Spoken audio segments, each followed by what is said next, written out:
বর্তমানে এই গরমের মধ্যে মার্কেট গরম করার জন্য কিছু কিছু কোম্পানি এমন সব ফোন বের করে যে কী আর বলবো। তেমনি ইনফিনিক্স আরেকটা কোম্পানি। অনেকদিন পর ইনফিনিক্স তাদের হট সিরিজ লঞ্চ করলো বাংলাদেশে, আর তার পরপরই মার্কেট গরম। মনে হয় এই জন্যই ইনফিনিক্স তাদের এই সিরিজের নাম হট রেখেছে। তো যাই হোক, তাদের মধ্যে মনে হয় সব থেকে বেশি আলোচিত হবে ভবিষ্যতে ইনফিনিক্স হট 60 প্রো। এটাই হয়তো আগামীর জাতীয় ফোন হতে চলেছে বাংলাদেশের। তো কথা না বাড়িয়ে ভিডিওটি শুরু করা যাক। যারা নতুন তারা দয়া করে সাবস্ক্রাইব করবেন। ইনফিনিক্স হট 60 প্রো এর ডিজাইনের কথা বলতে গেলে তেমন কিছুই না, এটা আগের ইনফিনিক্সের হট সিরিজের ডিজাইনের মতোই হুবহু। এর ডিসপ্লেটা সিমেট্রিক্যাল হয়েছে, নিচে একটু বেশি মোটা, তবে সেটা ইগনোরও করা যায়। এটি 10 জুলাই 2025 লঞ্চ হয়। মার্কেটে দুটি ভেরিয়েন্টে পাওয়া যায়, 8128 ও 8256। 8128 এর বাংলাদেশ বাজার মূল্য 20,000 টাকা এবং ভারতে 14,000 রুপি।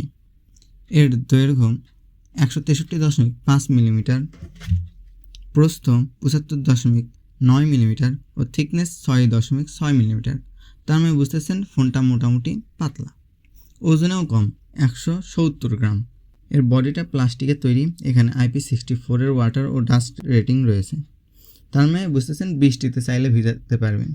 এর ডিসপ্লেতে রয়েছে 144 হার্জের অ্যামোলেড একটি display, 700 nits TYP brightness, 1600 nits HBM brightness ও 450 নিটস পিক ব্রাইটনেস রয়েছে। এর display size 6.78 inch. Screen to body ratio 89.4%। এর PPI 440। Display ratio 20:9। Display resolution 1224x2720। এর ডিসপ্লেটা কর্নিং গরিলা গ্লাস 7i এর প্রোটেকশন রয়েছে। আর বুঝতেছেন এটা ফুল HD প্লাস একটি ডিসপ্লে। প্ল্যাটফর্মে আছে অ্যান্ড্রয়েড 15 এর উপর XOS 15.1 এবং চিপ হিসেবে রয়েছে হেলিও G200, যা 6nm তৈরি একটি অক্টা-কোর চিপ। এখানে রয়েছে দুইটি 2.2 GHz Cortex A76 কোর এবং 6টি 2.0 GHz Cortex A55 core. GPU হিসেবে রয়েছে মালে G57, যা 1.1 GHz। স্টোরেজ আগেই বলেছি 8128 ও 8256। মেইন ক্যামেরা 50 মেগাপিক্সেলের। এটাই এই একটাই মেইন, আর যেগুলো আছে ওগুলো এমনি ফালতু ক্যামেরা। এখানে আপনি 1080pতে 30 fps এবং 60 fps ভিডিও করতে পারবেন। সেলফি ক্যামেরা হিসেবে রয়েছে 13 মেগাপিক্সেল। এর সেলফি ক্যামেরাতেও 1080তে 30 fps ও 60 fps ভিডিও করতে পারবেন। ছবির কোয়ালিটি বলতে গেলে দাম অনুযায়ী মোটামুটি ভালোই। আর ভিডিওতে কোনো OIS কোনো কিছু নেই, তাই ভিডিওটা সেই পাবেন। তাছাড়া ভিডিওর শার্পনেস মোটামুটি ভালোই, তবে এখানে যদি এরা 2K দিত ভিডিওতে তাহলে আমার হিসেবে বেশি ভালো হতো, কারণ এই বাজেটে অনেক ফোনে 2K 30 fps দেখা যায়।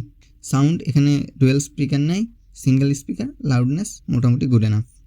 এখানে 3.5 মিলিমিটার হেডফোন জ্যাক রয়েছে।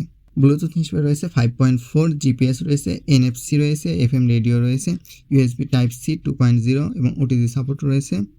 ইনফ্রারেডের প্রোটেকশন নেই। এখানে সাইড মাউন্টেড ফিঙ্গারপ্রিন্ট সেন্সর রয়েছে, যেটা বেস্ট ফাস্ট এবং অ্যাকুরেট। ব্যাটারি এখানে 5160 mAh একটি ব্যাটারি রয়েছে এবং 45 ওয়াটের ফাস্ট চার্জার রয়েছে। এই 45 ওয়াটের ফাস্ট চার্জার দিয়ে এই ফোনটাকে 50% চার্জ করতে 22 মিনিটের মতো সময় লাগে এবং 10 ওয়াটের রিভার্স চার্জ সিস্টেম রয়েছে। তো এই ছিল আজকের ভিডিওটি ভালো লাগলে লাইক করবেন, সাবস্ক্রাইব করবেন। ততক্ষণের জন্য বিদায়।